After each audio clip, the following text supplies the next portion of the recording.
Today's stuff we're going to be learning is Sotah daf Lamid. We're going to get started. I want to go back for a quick minute to some really interesting issues that came out of yesterday's stuff. We started with this issue of davening in any language. So I wanted to point out two interesting things about it. One was based on a question that came up after class, and another was based on also just something that I researched after class. So there's sources that talk about, and this happens often in halacha, where a custom develops that seems to go against the halacha, right? The example we brought yesterday was more that the custom developed that was within halacha and the rabbis went out against it. But in this case, we have another custom that developed, which is many, particularly women, were known to be davening in a language that they understood. And that goes directly opposed to what we saw in the Gemara, which is specifically if you're an individual davening, because these women weren't going to shul, you're specifically not allowed to daven in a language that you don't, right, that's not Hebrew. So there were two possible reasons I saw where often when a custom develops that's against what seems to be the simple reading of the Gemara, the rules are that if the rabbis can either decide we're going against this custom and stopping it, or they can somehow find some sort of support for it. So the two attempts I saw to justify this custom, one was simply to say what we talked about yesterday, is that the only problem is Aramaic. And these women weren't speaking Aramaic because we were talking about in later generations. And it was particularly in France that the rabbis kind of reacted to this custom so maybe they were davening in French or some other language from around there, but it wasn't Aramaic. And maybe the issue was only Aramaic, as we saw it was a possibility yesterday. Then the other option, if you remember, the Gemara distinguished between Sibur and Yachid, which in general, when we talk about Sibur and Yachid, and we're talking about prayer, we mean in a minyan, outside of a minyan. But the Be'er Sheva, which is a commentary, he comments that possibly the issue is Sibur means prayers that are said as a community, which means if you're davening on your own in your house, but you're davening the basic prayers, the ones we say every day, then you're basically considered Sibur. So it's a way of kind of adjusting, sticking with the words of the Gemara, but having a unique interpretation of it, which allows you to keep this custom going. So that's an interesting approach, which I wanted to show you because it's interesting how later commentators can take the Gemara and explain it in a totally different way that nobody really thought of then, really motivated by trying to justify halacha. And this comes up really all the time. The second thing is Kaddish. People ask, why is Kaddish in Aramaic? So there's a bunch of answers given. I'll give you a few of them. One is, and by the way, the Be'er Sheva there says that perhaps the angels don't understand Aramaic. Tosfot even raises this question. He says, how could the angels not understand Aramaic when the angels can even hear our thoughts? They know what we're thinking. Of course, they should be able to understand languages. So the Be'er Sheva suggests that perhaps God kept this language from them so that there would be one way, right? The same way, your parents or grandparents might have spoken Yiddish so that you wouldn't understand them, right? So that God wanted to keep one language that he could have communication with us without the angels understanding. Now, what does this have to do with Kaddish? Well, then based on that, the commentaries say Kaddish is said in that language so that the angels don't understand. And there's different reasons why, don't we want the angels to understand? Some people say it's the most beautiful prayer and they don't want the angels to hear and get jealous of us. They might say, they have better prayers than we do. And then what's the problem? The angels are jealous of you. They might start bringing some of your bad deeds to God and saying you should punish them, right? Which we see, like with Eov, right? The angels started coming and saying you should punish Eov. So sometimes the angels do that. So we'd rather keep them quiet. Some people say it's because there's an allusion in Kaddish to specifically the end of days. And in the end of days, humans will be on a higher level than angels, and that's a threat to the angels. So again, we don't want them to hear this because again, they might come out against us. So those are two kind of angel-related answers. But there's another answer that actually comes up from the last daf in Sotah, which we'll get to when we get to it. But in the last daf of Sotah, it makes this reference that they would say Kedusha, something like it. Well, we'll learn it when we get there, at the end of the Shiur, the drashot. Okay, the drashot was a big deal where everybody came. And specifically, they said, based on that, doesn't say in the Gemara this, but the commentary suggests that perhaps because the people who came to the drashah were the everything people. They weren't necessarily the most learned of people. And they don't understand Hebrew very well. And they wanted it to be a prayer that everybody understood. So they did it in Aramaic. So it's a bunch of reasons why Kaddish was in Aramaic. There's probably other reasons as well. Okay, we don't really know the real reason. This is always coming after and trying to come up with a reason for why this would be. So some of them are rooted in our sugya, right? Some, like I just said, are rooted in the end sugya at the end of Sotah. Okay, moving on now with our sugya. We started with what happened when the Jews crossed the Jordan River. From here, we're going to get into a whole description of this. We're going to tangent off into the spies when they went into Israel, when they were sent by Moshe to go into the land of Israel. And Sefer Bamidbar, also mentioned in Sefer Devraim. We'll talk about some of the contradictions. We're going to get off on a total tangent about the spies, which will continue into tomorrow's daf. So that's where we're going today. Okay, and you'll see when we get there how we get from crossing the Jordan to the spies. So starting with the top of our daf, we talked first about how the Kohanim were the ones who carried the Aron, and the Aron went first, which was different from the way they went in the desert. And it was different in two ways. Number one, the Kohanim go first, which they usually go first. They usually went in the middle of the formation of flags. And the second thing is that the Kohanim carry the Aron rather than the Levites. Starting at the very top of our daf, as soon as the Kohanim put their feet in the water, the waters went back, okay, stood up. We're going to see in a minute. And this is an explicit pasuk in Sefer Yoshua.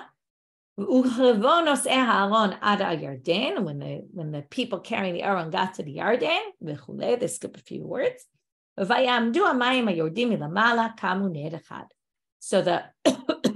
the waters went, I'll translate this exactly, that were going down from up, they stood up as like a pillar.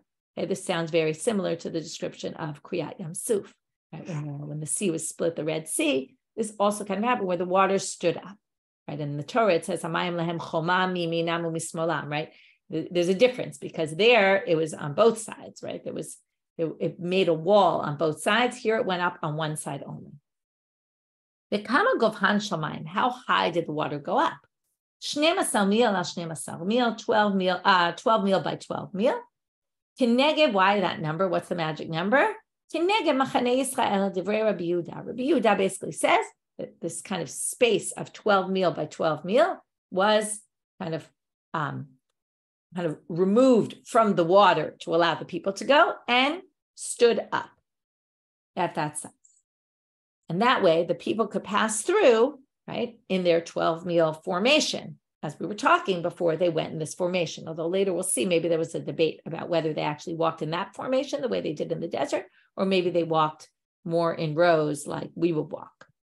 So that's Rabbi Yehuda's approach. Amarlo, Rabbi Elazar Rabbi Shimon. Rabbi Elazar Rabbi Shimon says, I have a technical problem with what you're saying. Lidvarecha, according to what you're saying, Adam kal or mayim kalim? What works? What goes faster? Humans go faster or water moves faster? Okay, now take a stream, right? Moving water. Obviously, we know water moves faster than man usually. That's why people get caught up often in waves and in streams. Heveil mayim kalim, right? He says, obviously, the water is faster. Although we'll see that perhaps this is the machloket between them. Now, if the water is faster and the water goes up 12 mil by 12 mil, and then the people start walking in this formation of 12 mil by 12 mil, and the water moves faster than the humans, then what's going to happen? The water is going to go up and come down before the people have enough time to walk through.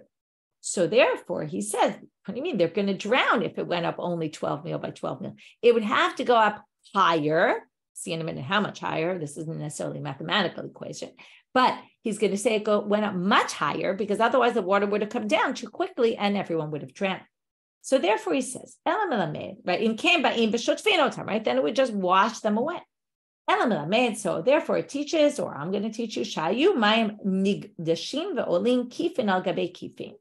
the waters went up like bundle upon bundle, kind of like wave, and then another wave, and the wave, each wave built on the previous one. And it kept going up and up and up and up. More than 300 mil. Way larger number. Okay. Why he got to 300 mil, we don't really know. But you can see in a minute why he's really saying two things. Number one, it was much more than Yubet mil. Otherwise, they all would have drowned because the water was much faster. But in addition, I have a reason for thinking it went so high. Okay. Again, 300.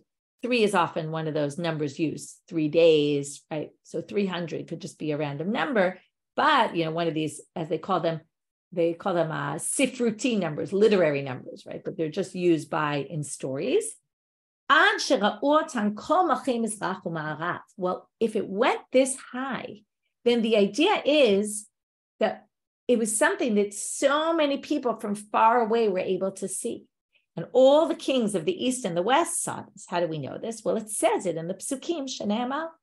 Vayihi kishma, this is in Sefer Yoshua. Vayihi kishma kol malchei ha'emori asher be'ever ha'yarden yama. V'chol malchei ha'knani asher al hayam. Okay, so all the Amori kings and all the Canaanite kings, right? So these living here, those living there.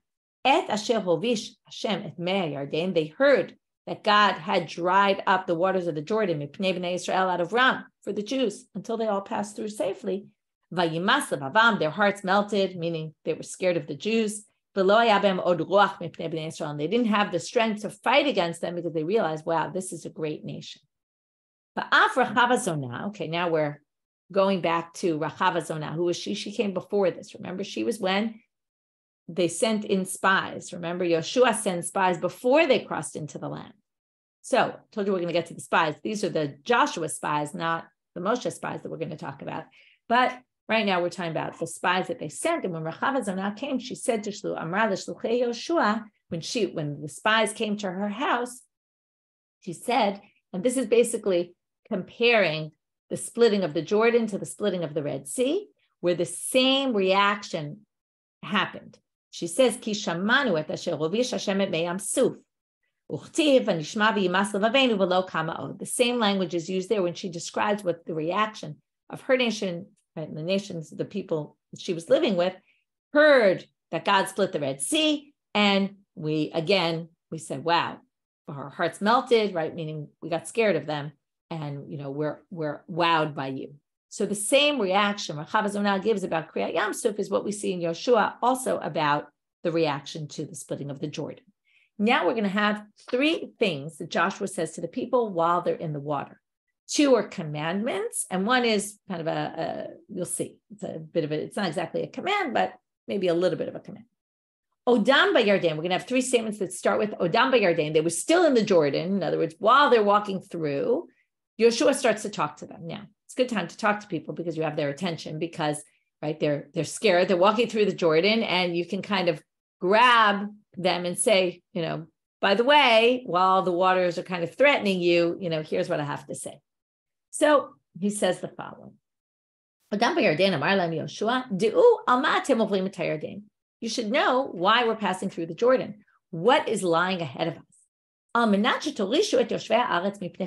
about to go out to war. We're going to conquer this land in order to, right? We're going to conquer this land from the inhabitants. Okay, again, quoting psukim this is from Bamidbar. This is saying you're going to inherit the land. Mutav. Here's the gun to their head. Okay, if you do this, that's why the waters are standing right there. If you agree to this, great, you're coming through with us. Ve'im lav, and if not, ba'im mayim v'shotvim otechem. If not, the waters will come and wipe. Now, this is a weird word. Otechem. Usually it's like etchem, you. Why does it say otechem? So the Gemara is going to say, my otechem. Again, this isn't a pasuk. They're darshaning a story, a midrash.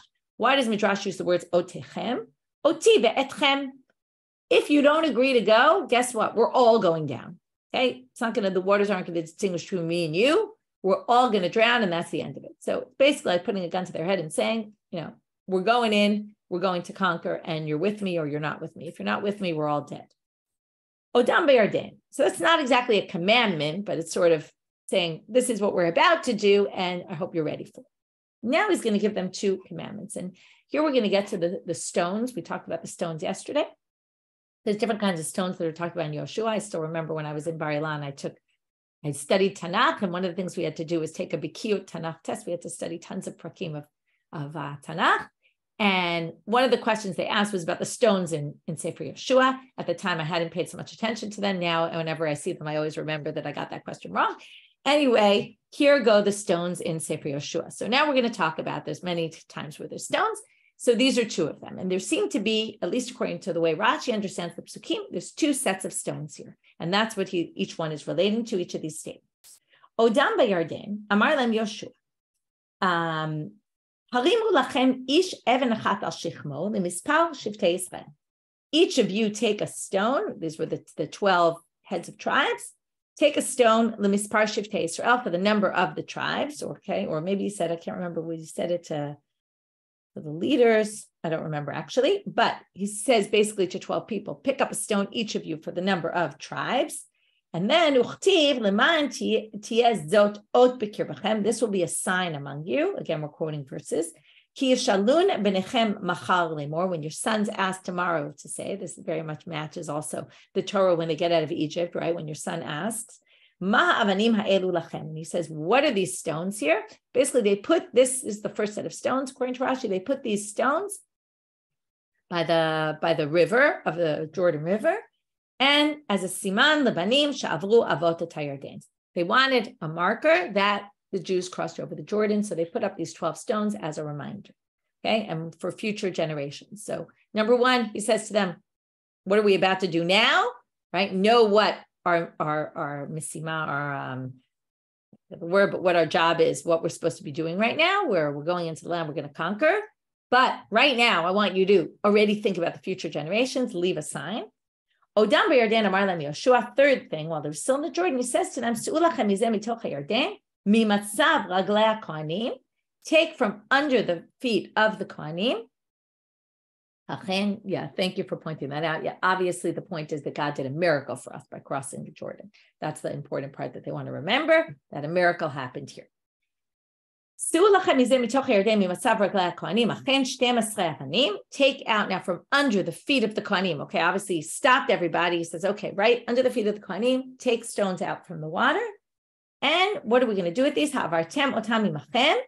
Take them with you. For what purpose? Presumably to Hareval, where we're going to go in Har Gerizim. We're going to make a mizbeach in Hareval with these stones. And then we're going to dismantle that mizbeach. And you're going to take the stones back with you. You're going to take them and they're going to stay with you in the place where you're going to sleep tonight. Do they have to take them with them wherever they sleep for the next while? No. That's why it specifically says Asher Talinu Bo Halayla. And that was, remember, we had this whole discussion.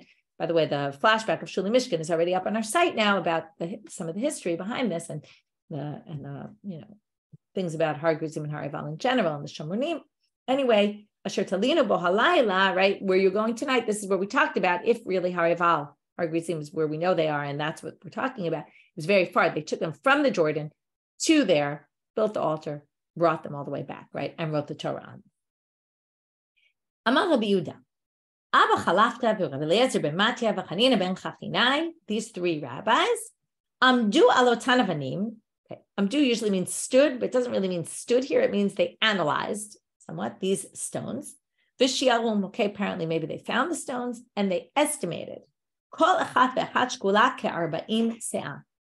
Each of them weighed 40 seah. Now, it's a little bit weird. 40 seah is a measurement of volume, not of weight. Okay, so what does it mean? 40 seah of something. Okay, we don't know what, but right, a measurement of volume of a certain, let's say, wheat would weigh a certain amount. Okay, so whatever it is, it was the weight of 40 seah of something. We don't know exactly what. But obviously, it's a lot. Ugemire, and we learn, and here we're going to get to the Meraglim in a minute, the amount that you put on your own shoulder, if you can lift something up, which what they did, they took stones, they put it on their shoulders. Let's say you could do 40 seah. You can do times 3 that weight if someone else puts it on your shoulder. Right? It's hard to bend down, lift something up, and put it on your shoulder. A person can hold 3 times the weight of what they can lift themselves if someone else lifts it and put it on their shoulder. And puts it on their shoulder. That means that an average person can carry, according to this, 120 seah. Okay, again, it's a volume measurement, but whatever it is, 3 times that amount. What's this relevant for? From here, we can calculate how big the cluster of grapes that they took from Israel when the spies went to Israel, right? It's the image of, in Israel, it used to be the image of tourism. I don't know if it still is, but certainly when I was growing up, right, you always had the pole with the grapes on it. Today, we're going to talk about those poles and the grapes. If you have the Quran, you can already see the interesting picture that's there of different options and permutations of how they carry them. We're going to get to this in a minute. we can figure out how heavy that one cluster of grapes was that was gigantic that they took out of Israel. And the answer is going to be, okay, I'm already going to tell you so you understand where we're going. 8 people carried the eshkol, they're going to say. And if you do 8, and obviously they must have each helped each other to get it on the other shoulder. So 8 times this 120 number, which is what a person can carry, is 960 seah. That's how big that grape was, that bunch of grapes. Shenema, how do we know this? Because it said, Vayiseuhu b'mot b'shnayim. They carried it on a pole with 2 people. So mimashma, now you might remember we had the aid echad, and why did you say echad? If aid means echad, we're going to have the same type of drashah here. Mimashma shenemar b'mot, now when you hold something with a pole, you don't hold it in the middle, right? You need 2 people to carry something on a pole. So once it says a pole, obviously it's going to be 2 people who are carrying it. Mata mulomar b'shnayim, so what do you learn from shnayim? B'shnei motot, it must be there were 2 poles. Amar Rabbi Yitzchak, he has a different explanation. Tortani v'tortani de tortani. It's not clear if he disagrees or he says this is how they worked with shnei motot. Basically meaning, there's a debate exactly how this worked. Sounds like 2 people were holding 2 poles, okay? And it was tortani v'tortani de tortani means scales of scales of scales. Okay, what does this mean exactly? Good question. And that's why I'm going to show you the picture if you're watching the video. But there's a picture in the Koran of 3 different possibilities of how the formations went. Okay, let's start with the bottom one. The bottom one is that each 2 people, right, we have 2, they're kind of in the corner there. Each corner, there's 4 corners. They're carrying in this formation of a square. And there's poles going, there's 4 poles, and each one is carrying 2, each one is kind of in the corner there carrying a pole. So it's 2 people holding 2 poles, each in a corner. But if you look at another one, it's that there's 2 people on one side, 2 people on the other side, and they're each together carrying two poles. So we have the 2 people carrying 2 poles next to each other, 2 people carrying on the opposite side 2 poles next to each other, and 1 pole connecting all of them, right? This is all kind of ways of how they could possibly carry all this weight, okay? The third option is an interesting one. It's very hard to see here, but there's a formation of 4, like a square, okay, a rectangle, but on each side, we have 4 people lined up, and each of those people is carrying another small pole. That pole is used, okay, that small pole, to hold the big poles. So it's going in the opposite direction, like a small pole. So on each corner, you have 2 people holding a small pole. On that is resting the big 4 poles that go around.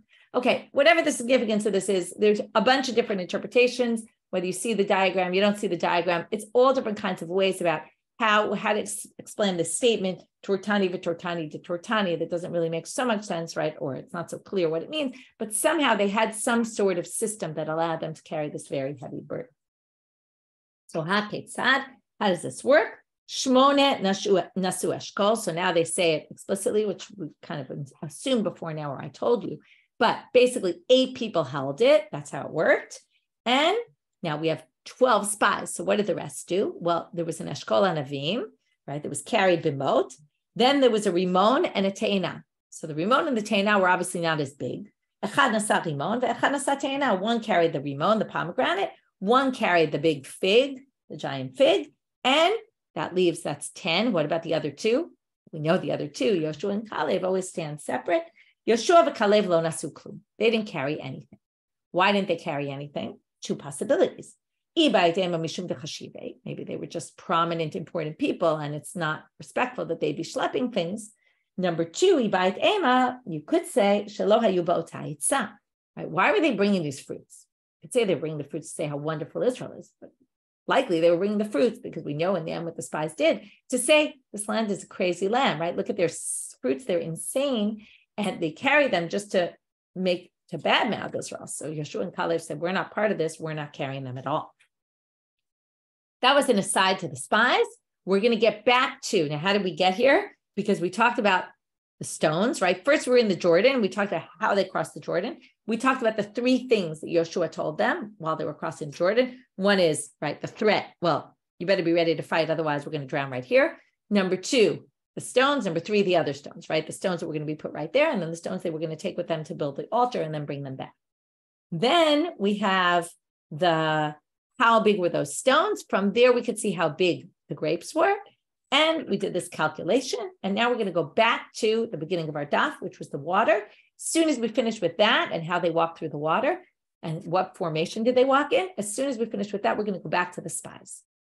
Because since we mentioned it, well, we'll darshan it. And it's going to be very similar to all the drashot we saw in the beginning of the Masechet on the getting, on Miriam and all those things. It's going to be that style of a daf. So now there's a debate between Rabbi Ami and Rabbi Yitzchak and Nafcha. Okay, now we're going to turn to Amud Bet. L'divrei Rabbi Yehuda. Rabbi Yehuda who said that the water went up and stood 12 mil.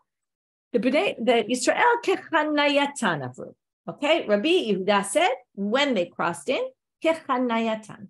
They walked in the formation the way they were camped in the desert. Okay, which is a square formation, and that's the way they would always walk, which was 12 mil by 12 mil, and that makes sense. That's why the water went up 12 mil so that they could walk in. Obviously, we had that problem that Rabbi Elazar raised with him. We'll get back to that. Rabbi Elazar, Rabbi Shimon, b'zechar zavu. Okay, so Rabbi Elazar, Rabbi Shimon said, no, they walked. Now, this sounds like single file, but commentaries say it probably wasn't single file. There were so many people, but, 10 in a row, and they basically walked in rows. It wasn't organized the way they walked in the desert. And that's why, if you walk that way, it's going to take a lot longer because you're not walking in as wide a formation, and therefore it's going to take, right, the water needed to rise so much higher. But that's one approach. Whether you're Rabbi Elazar, Rabbi Shimon, or you're Rabbi Yehuda, they went in that same formation they did in the desert. But Mar Savar Adam Kal, Umar Savar Mayim Kalim. But maybe it was a debate about whether the water moves faster or whether humans move faster. Rabbi Yehuda thought the humans move faster. And because the humans move faster, so the humans were able to go through before the water fell down, and the water therefore only went up 12 mil. But according to Rabbi Elazar, we already saw this, the water moves much faster, and therefore it needed to rise all the much higher. Shlach lecha anashim.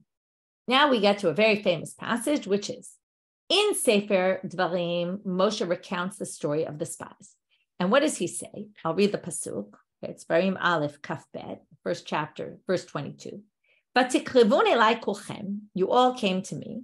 Vatomru, and you said, Nishlacha anashim lefanenu v'yachperu lanu et haaretz v'yashivu otanu davar et haderech shchenelech ba et harim asher navo elehem. You said, we want to send spies. We want to understand. We want to, v'yachperu, we're going to learn what that word means, but probably means to spy out on the land, to see how we're going to get in, where we're going to go from. We're going to see the cities that we're about to conquer, right? We want to gather information. Seems reasonable. In Sefer Bamidbar, it says, Shlach lecha anashim. God commands Moshe to send people. So Amar Ish Lakish, very famous, Shlach lecha mida'atcha, send people, but because of what you want. Not that I want to send the people. How do we know that I don't want to send the people? Well, someone going to choose a bad portion. God knew what was going to happen if he sent spies. So he certainly wouldn't initiate doing something which he knew was doomed to fail. And therefore, it wasn't God's idea. And how do we know this? Hainu dichtiv. Now they're going to quote that pasuk that I quoted before, but it's really after that. It says, the next pasuk that I didn't read you is, after the people came to Moshe, Moshe says, you all came to me and said, we want to send spies. The next words are, verse 23, Vayitav be'enai adavar.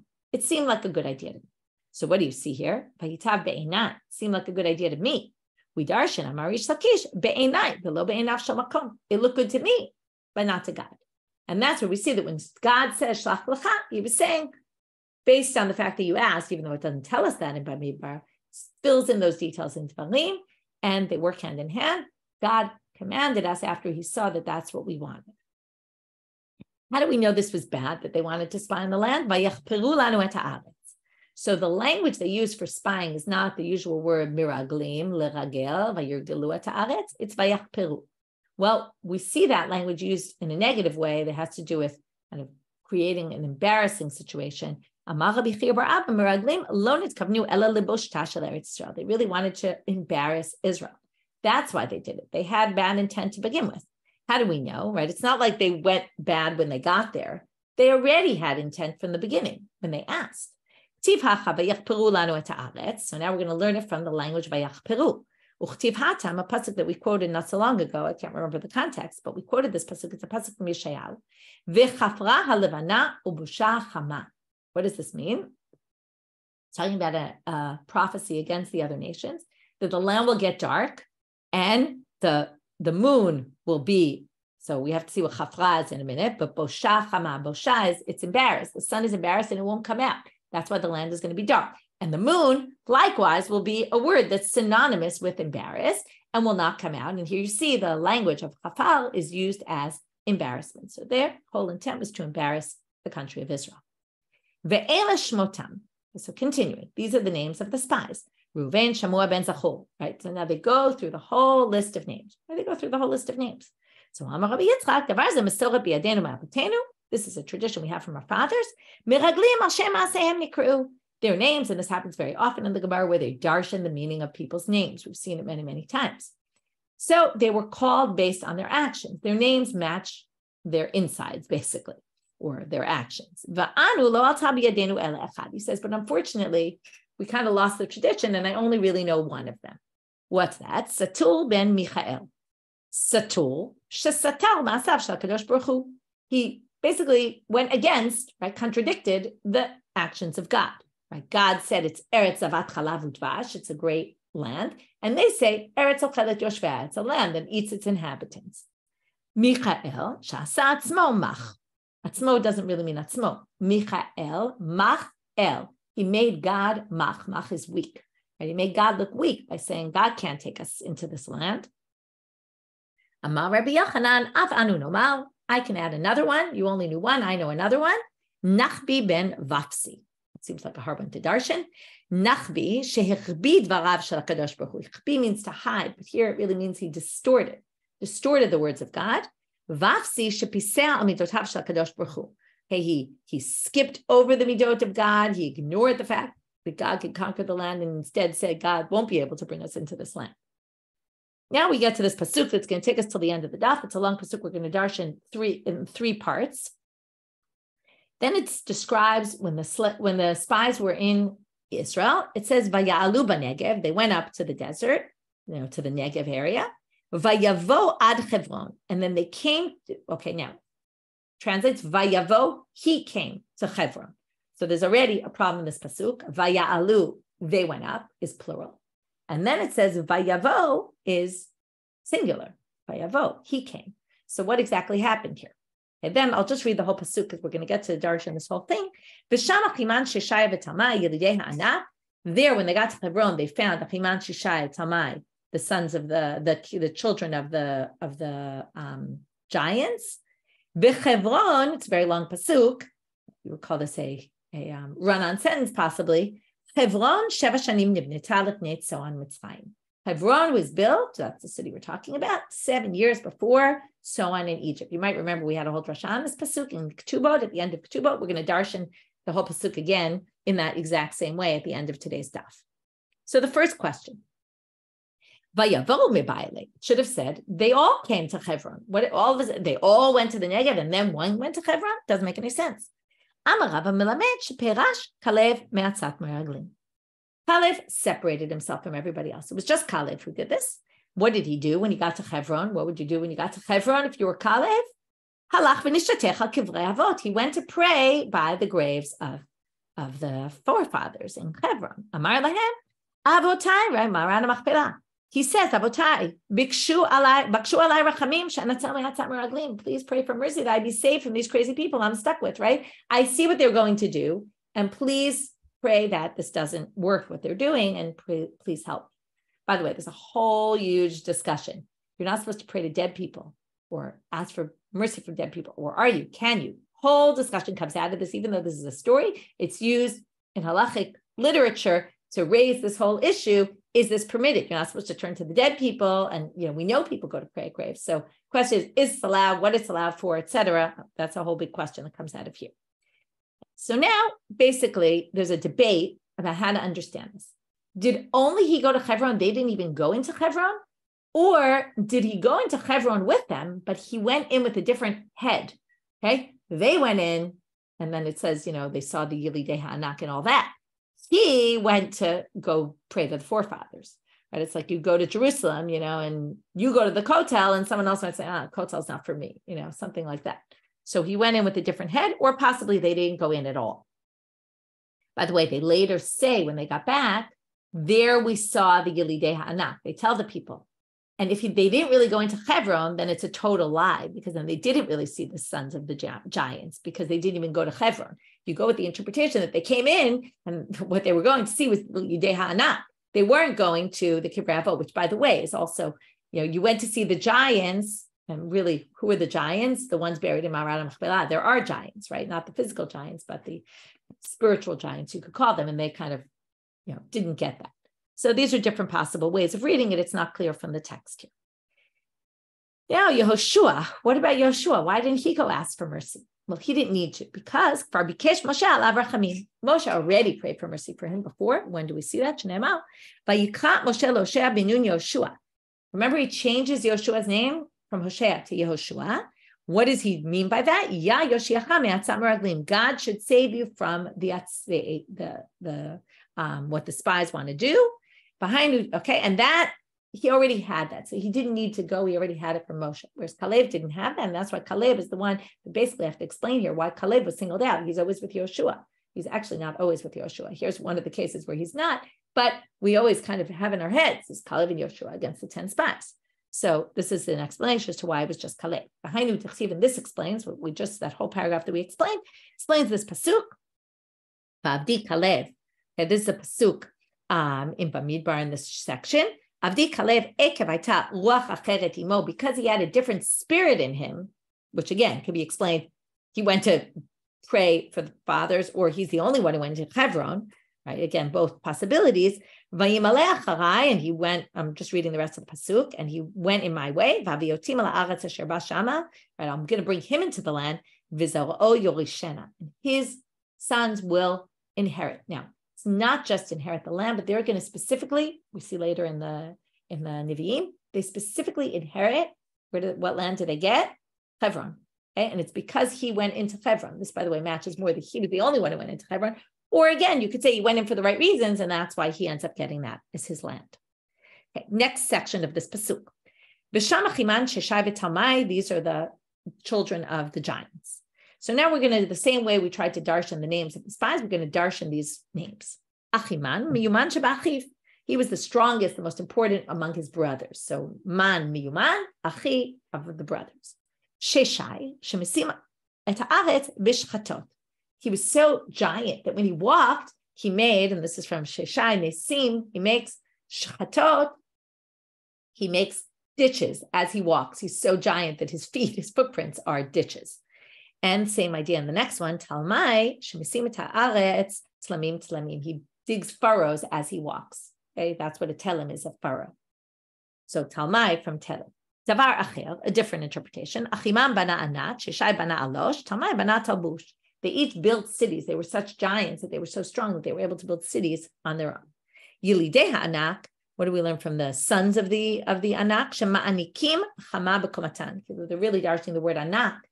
Laha'anik is to wear as a jewelry. They would basically wear the sun as their necklace because they were so giant that their heads were up at the sun. Obviously, we know this is true. This is an exaggeration, but it's a way of saying how tall they were. B'Hebron sheva shanim nivnita. So now we have this big question. What does this pasuk mean? Why do we have a problem with this pasuk? You could just say Hebron was built 7 years before Zoan in Egypt. Okay, Zoan in Egypt, we'll see, was a very important city in Egypt. It's where the officers lived. My nivnita, what does it mean it was built? If it was really properly built, doesn't make sense that the city of Hebron will be built before the city of Zoan. Why? Because people don't build cities for their younger sons before their older sons. Just like, right, Leah was supposed to get married before Rachel. So here also, the sons, it would go in order. Now, what's the order? They skip the rest of the pasuk, but Uput Ukenan. Canaan was the fourth son, and Mitzrayim was the second son. So Mitzrayim should have been built before the cities in Canaan. So it can't possibly mean it was built before. So what do they mean? It was 7 times more fruitful than the land of Zoan. And this is obviously miraculous because it was obviously the most rocky land, which is rocky terrain, which is not good for planting things. And yet it was. How do we know this? Because that's where people were buried. You only buried people in rocky land. You wouldn't use beautiful land that could be planted for graves. So because all the graves were in Hebron, it must be the land was rocky. Now, if it was 7 times more fruitful as Zoan in Egypt, let's go through how miraculous this is. Because the best of the lands is Egypt. It's got the most fertile soil. Okay, that's the description in the Torah, right? In Bereshit Yud Gimel, right? Lot looks, and he said, no, sorry, is that the pasuk? No, right.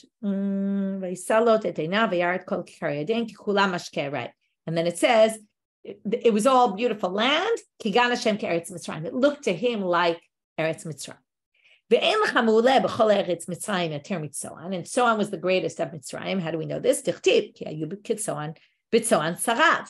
the Sarim were in Zoan. This is a pasuk in Yeshayahu. That's where the prominent people lived. So obviously it was the best land. So you're now talking about the best country, most fertile soil. The most fertile soil within all of Egypt was Zoan. And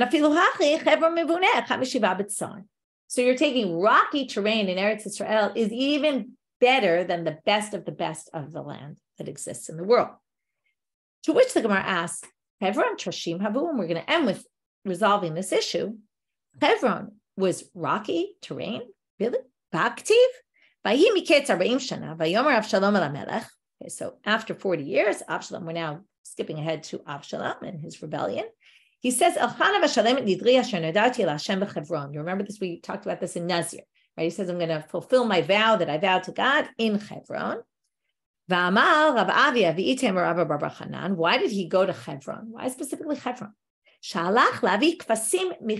He went to bring the lambs from there. Why the lambs from Hebron? Vitanya, Elim Moab, there's a Braita that explains, the best Elim, the rams, were in Moab.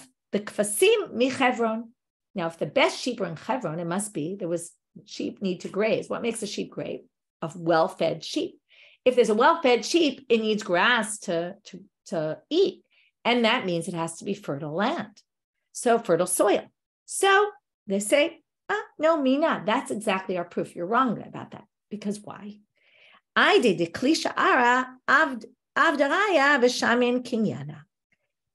the land is actually weak, it has better grass for grazing. The sheep need just grass. They don't need fertile soil. It's actually better. Okay. They say, what's the issue? Rashi says, Avdaraya means it creates a lot of grass. And then the grass just keeps growing and growing. And that's really what they eat. They don't need fruits and vegetables and all that. They just need a lot of grass. And then they'll become shamin, kinyana, then the animals will become fatter. So specifically, it makes sense. The Hebron was trashim, it couldn't grow too much, right? And yet it grew all these, right? It's a little bit contradictory because it wasn't really great land, but in the end, it was more fruitful than anywhere else. And proved from Avshalom that specifically the Kfasim came from there because it was good land for grazing. So what did we do today? We started with the Raglei Kohanim while their feet were in the ground. The waters go up, right? They start walking in the water and then the waters go up. How high did it go up? What formation the people walked in? We saw debates about that. We saw the 3 things that Yoshua told them while they were in the water. Then we talked about how heavy the stones were. From there, we learned how heavy the grapes were. From there, we started darshaning. We darshaned basically 3 sections. More than 3. We have about 5 sections that we darshan. Number 1, shlach lecha. Whose idea was it to send the spies? Number 2, how do we darshan the names of the spies? Number 3, we started Vayalu Negev, plural, and then Vayavo ad Hebron. So what happened? Really, Kaleb kind of split from the people at that point, from the other Meraglim. He went to pray for mercy. Yoshua didn't need the mercy. He already got it from Moshe before. We had Achiman, Sheshai, and Talmai, and we darshan their names. And then we had this last part about how we understand Sheva Shanim Nivnita Lifnei Tzom Mitzrayim, about Hebron. It can't mean the literal. It was built first, so it must mean it was better land, even though Zoan had everything going for it and Hebron didn't. It was still miraculous that Hebron had amazingly fertile land. And then we tried to question, was it really trashim, rocky terrain? And what about the sheep? Oh no, it's actually better for grazing, that kind of land. We will continue with our drashot on on the story of the spies in tomorrow's daf. Wishing everybody a great day.